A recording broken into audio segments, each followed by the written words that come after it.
Santiago Cuño le responde a la larva de Agustín Laje por el videíto que sacó tratando de justificar a la dictadura. Por eso, la verdad histórica sana y salva a generaciones que no la conocen.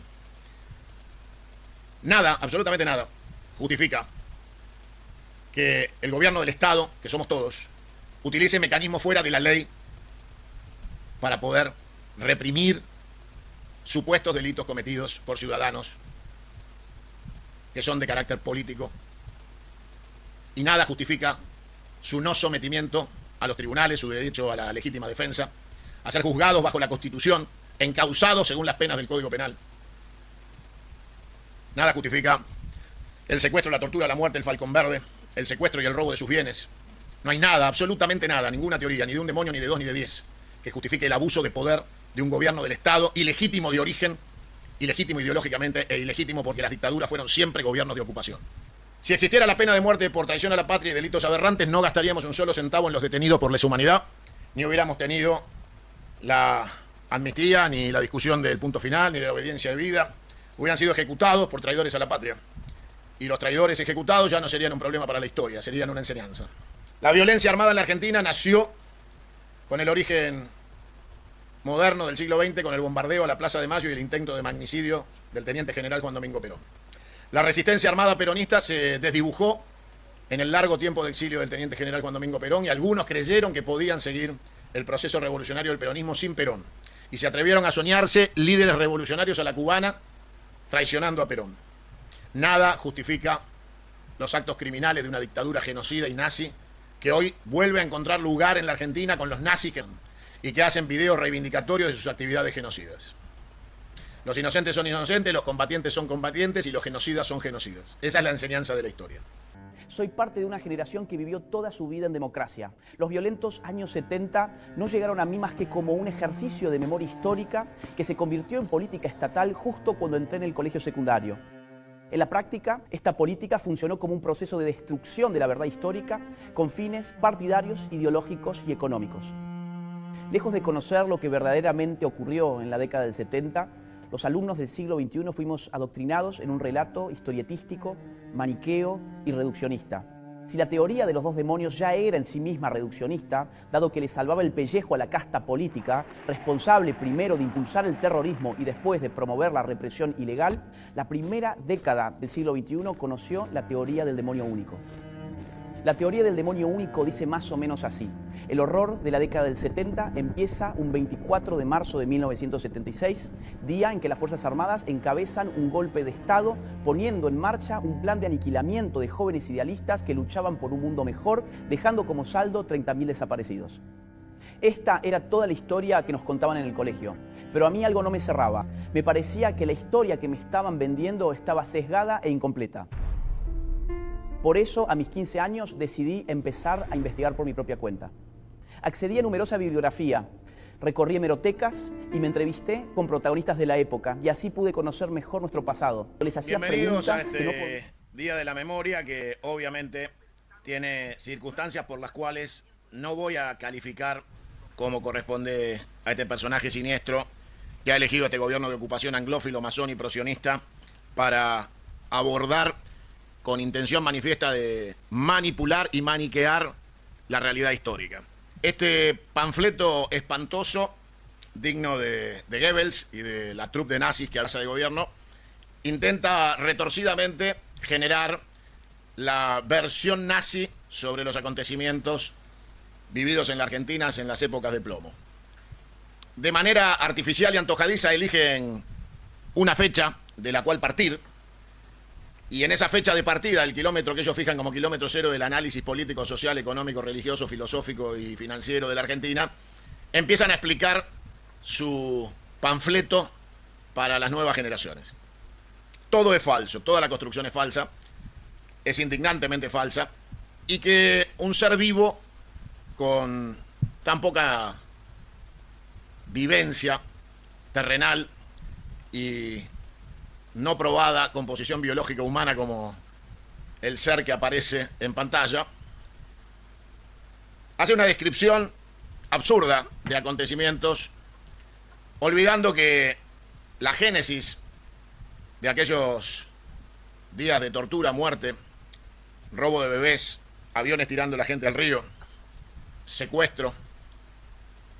Todo eso tiene su raíz mucho más profunda que una fecha antojadiza, pero que en el siglo XX, el kilómetro cero de la confrontación armada nació con el bombardeo a la Plaza de Mayo, allá por el 55, cuando la masonería británica, en manos de la despiadada Armada Argentina masónica, decidió operar en consecuencia de los intereses de sus mandantes, intentando un magnicidio cuya intención clara no era solo matar a Perón, sino matar al pueblo peronista, amedrentar, atemorizar y generar el estado de violencia y decepción, siempre manteniendo la fachada republicana, lo vamos a explicar ahora, y en función de aquellos intereses de destrucción, muerte y odio, frente al avance de un proyecto nacional y popular que había consagrado la Constitución del 49, que había llevado adelante la revolución del 17 de octubre.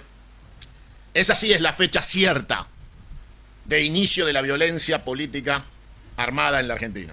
Pero básicamente nunca se había visto tan descaradamente y tan pornográficamente la acción de odio utilizando las armas del Estado argentino encomendadas transitoriamente a aquellos que habían elegido la carrera de las armas para defender a la patria, utilizarlas en contra del pueblo argentino y de los intereses de la propia patria.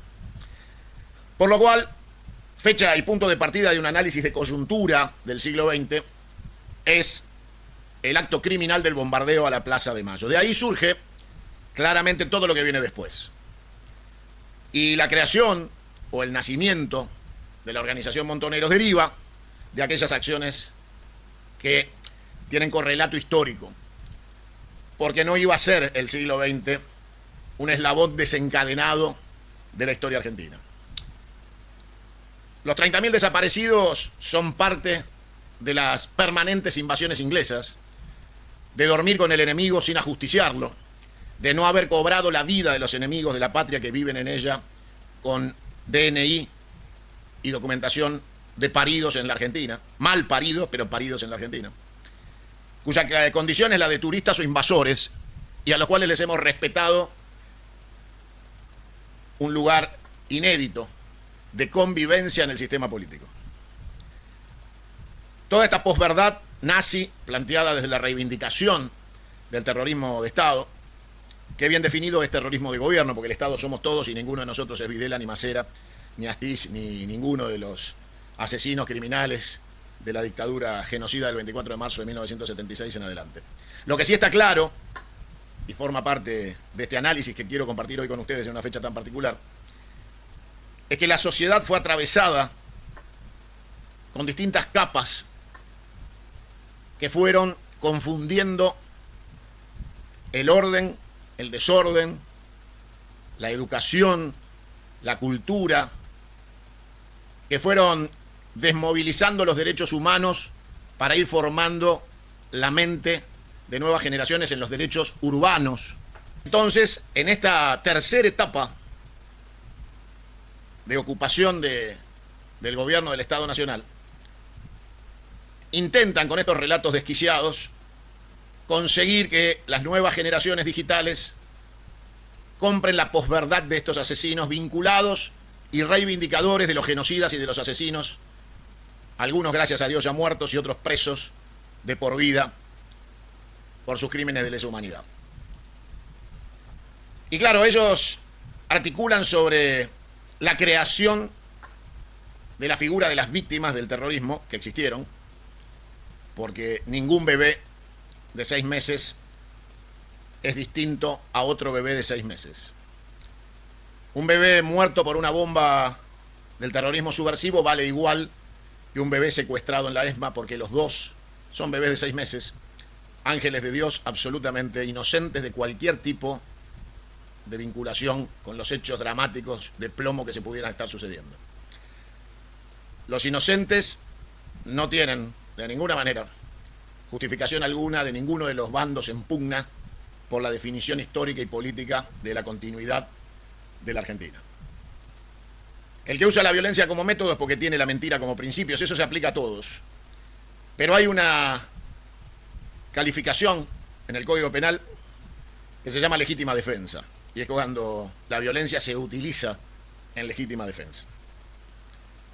Y entonces, queda claro que los efectos colaterales de la legítima defensa deben ser considerados siempre. Porque, vuelvo a repetir, los inocentes son siempre inocentes. Pero quien inició la secuencia del uso de la violencia armada fue el bando anglófilo masón que en la Argentina buscaba la destrucción de la integridad política del pueblo argentino a través de su líder Juan Domingo Perón en el siglo XX. Y de ahí en más, una consecuencia de violencia en legítima defensa o la búsqueda de justicia sin ley, porque desde tiempos inmemoriales la Corte Suprema de la Nación y sus miembros de la justicia federal han sido, son y serán nada más que basura. Y han legitimado los golpes de Estado y han llamado presidentes de la República a los dictadores.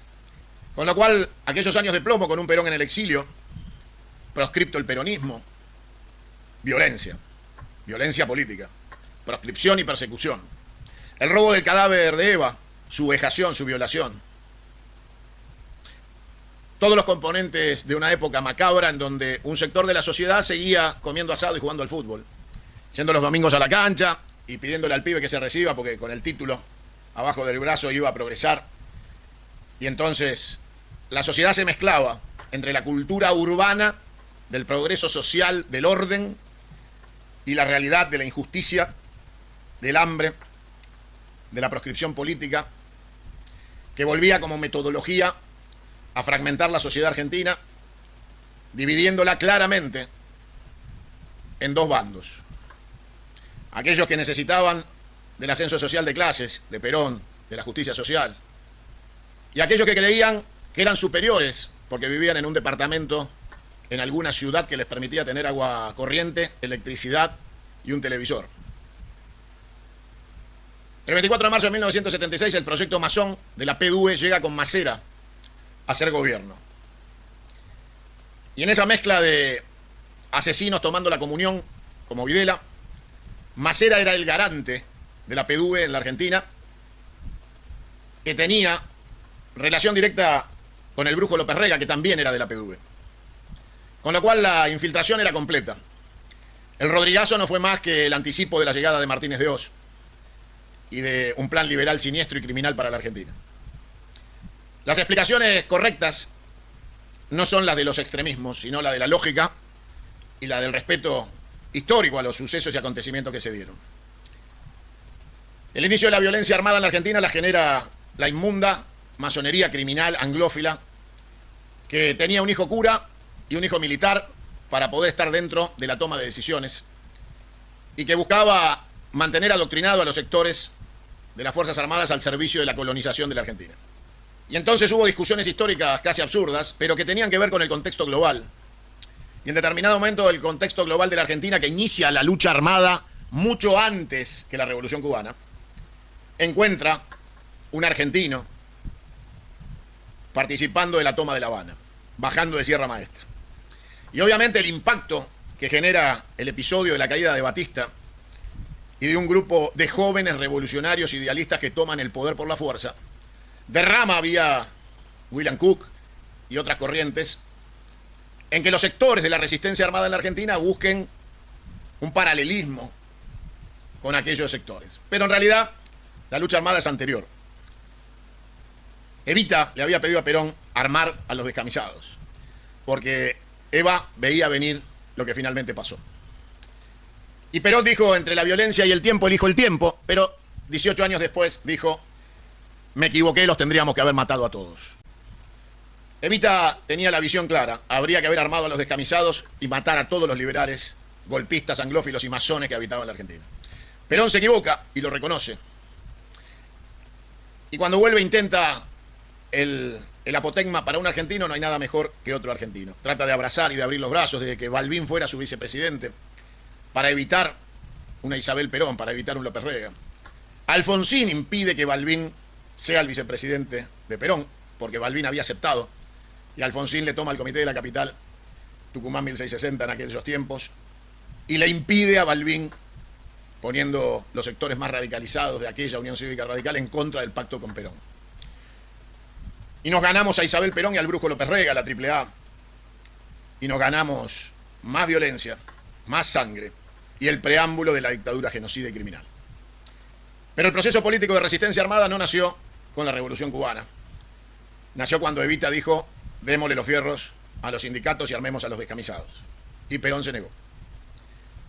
Más tarde la confusión lógica que generó en aquellas personas que eran contemporáneas con la Revolución Cubana generó distorsión e infiltración en las filas del peronismo resistente y una confusión absoluta entre los orígenes del peronismo y esa juventud frustrada que luchaba y resistía en la resistencia peronista con banderas rojas que no tenían nada que ver con los apotegmas doctrinas, con las 20 verdades y los 10 mandamientos cristianos de la doctrina social de la Iglesia, que es la base del peronismo.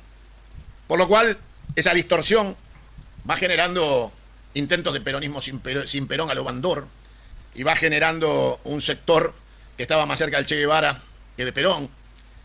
Y empieza a haber una mezcla absurda de gente con armas en las manos que ya no tenían la claridad de para qué las usaban y empezaban a pesar sobre los que tomaban decisiones los egoísmos, individualismos de creer que podían construir poder sin Perón, que las armas eran un poder en sí mismo y no un instrumento para la vuelta del líder y la construcción de la patria libre, justa y soberana.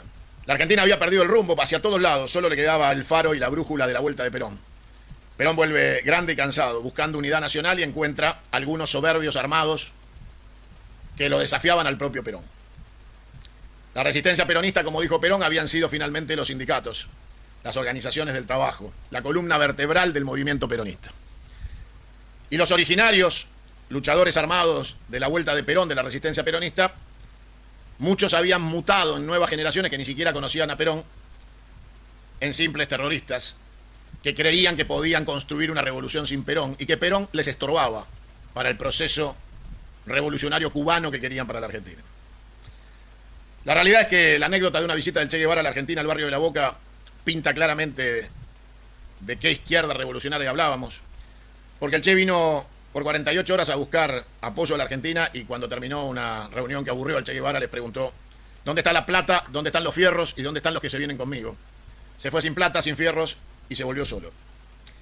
Con lo cual queda absolutamente claro que los instrumentos de la revolución peronista del 17 de octubre, de Evita pidiendo armas para los descamisados para terminar con el enemigo masónico liberal, son anteriores a las fechas antojadizas que ponen estos oretes malnacidos, esmirrios, que son desechos cloacales de la sociedad argentina y nazis, que buscan justificar el genocidio cobarde de un gobierno llamado republicano por la Corte Suprema que no declaró la nulidad del golpe del 76, como no declaró la nulidad de la dictadura de Lanusse, de Onganía, de Farrell, como no declaró jamás la justicia la nulidad de los golpes de Estado, sino que los consideró dentro del marco republicano.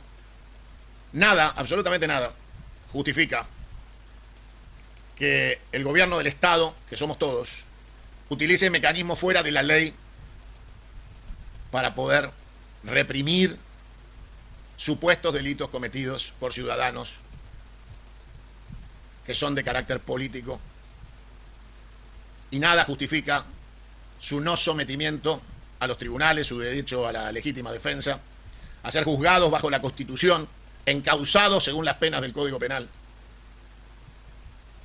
Nada justifica el secuestro, la tortura, la muerte, el Falcón Verde, el secuestro y el robo de sus bienes.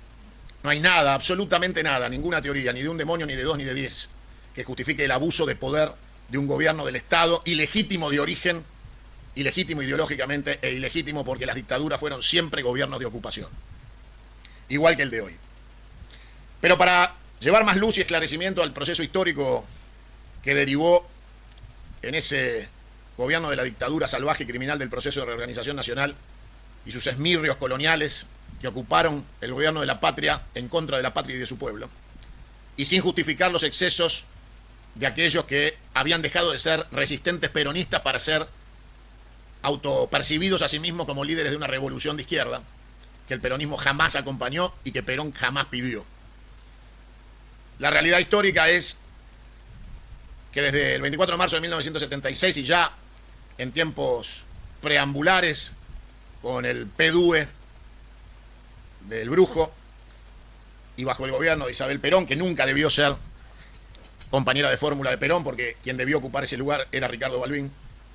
Y fíjense el correlato, quien impide que Balbín sea el vicepresidente de Perón y quien finalmente heredara la conducción de la Argentina, con aquella frase en las exequias del teniente general, cuando dice: este viejo adversario despide hoy un amigo. El amigo que iba a ser vicepresidente de Perón y iba a evitar la catástrofe de López Rega, la AAA, la sangre, la muerte, el odio, el Rodrigazo y finalmente el golpe de Estado. Desde aquellos tiempos, el invasor anglófilo y masón pensó para la Argentina un movimiento social político que se hiciera del poder a través de los votos y no de las botas, para poder quitarle el último instrumento a la resistencia de la anglofilia, que era el origen ilegítimo en el uso de la fuerza para tomar el poder. Y la dictadura fue el inicio de ese mecanismo de propaganda. Por eso se bautizaron a sí mismos de Reorganización Nacional. Porque finalmente soñaban con poner una persona surgida de las entrañas de esa dictadura genocida como presidente para la continuidad en democracia. Fíjense la ironía de lo que van a ver ahora cuando se los muestren. En una democracia que consagrara a uno de los fascistas dictadores asesinos como presidente democrático surgido por la urna. Masera iba a ser el candidato presidencial de los que finalmente lograron llegar después de muchos años con Macri y ahora con Milei. Le voy a pedir al director que muestre el afiche de una solicitada de Masera en el año 83, proponiéndose como presidente por la vía democrática. Y ustedes van a poder ver ahí que el partido se llamaba Partido de la Democracia Social. Masera había adoptado para su partido y pedía a la gente que se afilie para votarlo a presidente con el Partido de la Democracia Social. Invocaban la democracia y la palabra social. El primer intento frente a la caída de la dictadura de quedarse por la vía electoral. El primer Macri, el primer Milei de los intereses concentrados del Círculo Rojo anglófilo y masón, hoy prosionista del genocida de Netanyahu incluido, fue Masera.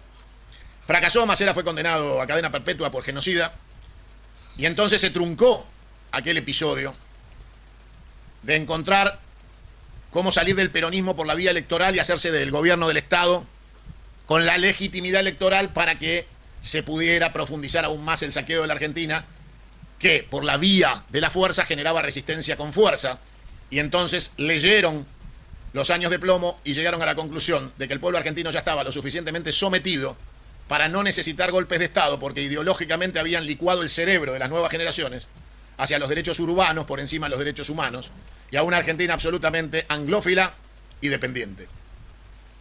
Masera lo intenta y no lo logra. Quiero que muestre, por favor, la foto del acto de Masera lanzando su candidatura del Partido para la Democracia Social. Si sos un pibe y no te lo contaron, te lo cuento yo.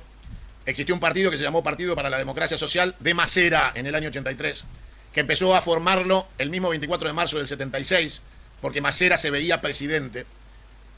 Tenía la frustración de usar uniforme blanco masónico de la Armada y no haber sido del Ejército, lo cual le impidió ser presidente de facto. Hubiera soñado con ser Pinochet, pero se tuvo que conformar con ser segundo bastón de la dictadura e intentar el camino político para llegar a lo que él pretendía y no podía dentro de la ruptura del orden institucional. Masera fue el primer Macri, Masera fue el primer Milei. Tuvieron que esperar mucho tiempo y tuvieron que sostener el circo con un alzogaray para poder atravesar la democracia y que se les diera un día, finalmente, después de la reforma de la Constitución del 94, ese panfleto inmundo que tenemos como Constitución, ese asqueroso y vomitivo libélulo inmundo, pasquín liberal, que dio origen a la creación de la Ciudad Autónoma de Buenos Aires, que sirvió como... Si existiera la pena de muerte por traición a la patria y delitos aberrantes, no gastaríamos un solo centavo en los detenidos por lesa humanidad, ni hubiéramos tenido la amnistía, ni la discusión del punto final, ni de la obediencia de vida. Hubieran sido ejecutados por traidores a la patria. Y los traidores ejecutados ya no serían un problema para la historia, serían una enseñanza. Lamentablemente, dentro de lo que también lograron fue confundir buenas costumbres y respeto con urbanismo cómplice y saqueador, con estos derechos urbanos anglófilos por encima de los derechos humanos de la patria de los argentinos. La violencia armada en la Argentina nació con el origen moderno del siglo XX, con el bombardeo a la Plaza de Mayo y el intento de magnicidio del teniente general Juan Domingo Perón. La resistencia armada peronista se desdibujó en el largo tiempo de exilio del teniente general Juan Domingo Perón y algunos creyeron que podían seguir el proceso revolucionario del peronismo sin Perón. Y se atrevieron a soñarse líderes revolucionarios a la cubana, traicionando a Perón. Nada justifica los actos criminales de una dictadura genocida y nazi que hoy vuelve a encontrar lugar en la Argentina con los nazis que nos gobiernan y que hacen videos reivindicatorios de sus actividades genocidas.